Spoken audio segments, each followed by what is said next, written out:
the knowledge transfer activity is not so important, okay?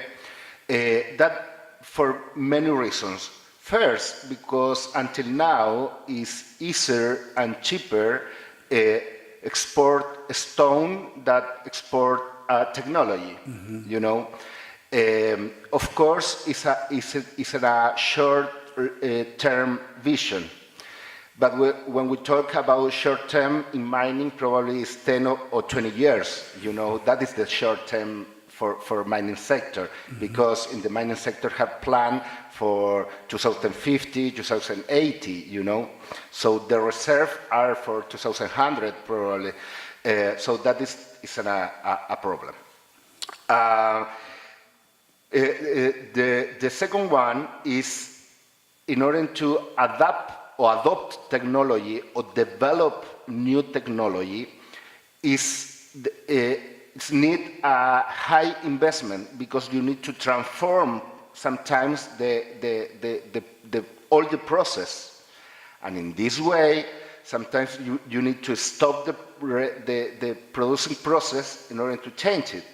And the people who are involved in that know that is basically impossible. Impossible not for technical issues, for money issues, for the commercialization issues. So when they have no program to stop, the problem that they have is, you know, is high. So that is the second. So the problems in order to adopt or develop a new technology. It's different when we want to develop some technology in another area, because probably you don't need to make a big transformation. Third is, when we talk about mining, we not talk just about the core process. Mining is a very big economic activity. So mining is the people who live around the mine, how you get there, because sometimes it's far away from the closer city, you know, is food, is water, is energy, of course. So mining is more than just the extraction process, exactly, okay? Pollution, etc. So if we open our mind in order to understand that mining is mostly just the extraction process, probably we can be involved, or the mining sector can develop or adapt new technology. Transportation, pollution, energy, etc., etc. So that is another way that how we can be more vinculate, or the knowledge transfer can impact in the right way in the economic activity. Thank you. Thank you. One question. So I would guess, I don't know too much about mining, but I would guess from what you just said that in the mining sector, there's more room for incremental innovation rather than radical innovation. Yeah, for the reason that I previously gave, the answer is yes. Of course, it's not just one answer or the right answer, but in general, the answer is yes. The mining sector preferred to adopt a solution because it's the low risk, and they don't have in general problem with money or with investment, you know. So yes, in general, if we offer a solution with the developed technology, low risk, high price, it's no problem for the mining sector. Okay, thanks. Okay. I just want to comment on Monica's first question, and I thought it's very interesting and thought-provoking. Why are we so prejudiced against IPs related to agriculture? Would we be prejudiced against IPs related to agriculture if everybody had money and could afford to buy food? And this is, I understand your point, and I would like to discuss. It's an important topic to discuss. Does everybody have money to pay expensive drugs? I think in India, in certain countries, I know of India, they actually prohibit IPs related to drugs, basically to control the price so that their people could afford certain drugs. I think food, I know, I understand what you're trying to say, but it's just that food is such an important staple. And so is health. Health, probably a certain percentage of the population who are affected. And there are health policies. Every country, there are some countries that have welfare. Some people could afford insurance. And in Malaysia as well, I think for hepatitis C, recently there was a new drug. It was very expensive, but I cannot remember, certain trade agreements were made to make that price a lot cheaper for health purposes. I know it's also important, especially for those who have that ailment. But I think health, food is a necessity. And there are many, many people who are really hungry.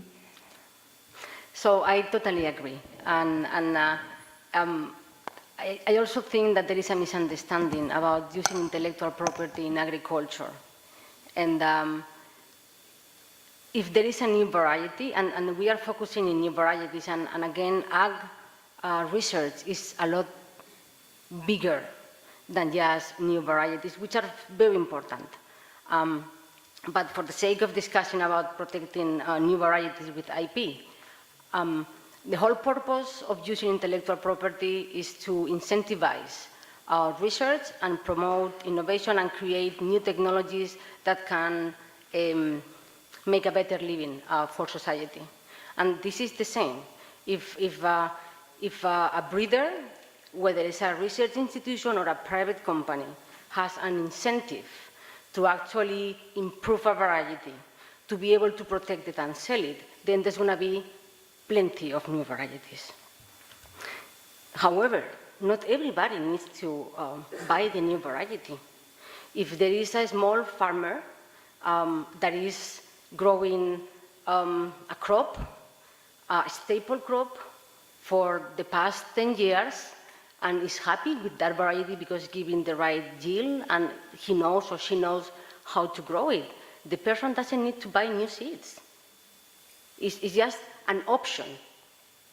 What happens is when a farmer makes the investment and buys a better, improved seed, it's more likely that he's going to get a gain back, and he's going to get a better harvest that will allow him or her to bring kids to school, to buy medicine, and to expand his or her business. So it's a choice. Also, there is also a consumer's choice of, maybe we're talking about genetically modified food, for example. Let's go there. You know, if you have seeds that are so dominant, then there is a possibility of having our wild type lost. So it needs to be preserved as well. So yes, farmers do have a choice, but when pollinations happen, if your neighboring farmer is planting the more dominant seed, then you're going to have cross-contamination. Then we are mixing two different concepts. One concept is the IP used for protecting new varieties, and then the genetically modified crops. And both of them are very controversial. There are mechanisms to avoid cross-pollination and cross-contamination between different farmers. But again, it's a choice. And it's not fair that a farmer that would like to get an improved variety using biotechnology not having access to it because the government or some environmental people or people that are based on his ideology in non-scientific data decides that it's bad for... Actually, I don't have a problem of having IPs related to agriculture, but I think it is the other factors that has left a very bad taste in a lot of people's mouth. It's basically issues like, you know, of genetically modified food, of having terminated genes included into it. That was never released. That was a research that happened, commercially released. That was one of these press releases that environmentalists put out there and made everybody think that the private companies wanted to use this terminator technology. It was never commercially used. Another research project. So there is a lot of misinformation out there about what it is ag biotech, what is the purpose of it, and who is actually promoting and doing, and who is going to be benefited. So it's very frustrating sometimes to see only one side of the whole debate. And please help me out. I'm here alone, you know. It's a very controversial topic. Agriculture has, let me help you. Thank you. Agriculture has several challenges, okay? We're going to be 9.5 billion people in 2050. And the amount of land, cultivated land per person, per capita is going down, okay? Right now it's 0.18 hectare per person, per capita. In China, it's already 0.06 hectare per person. However, in America, it's almost 2 hectares per person. So it's the perversion of the averages, okay?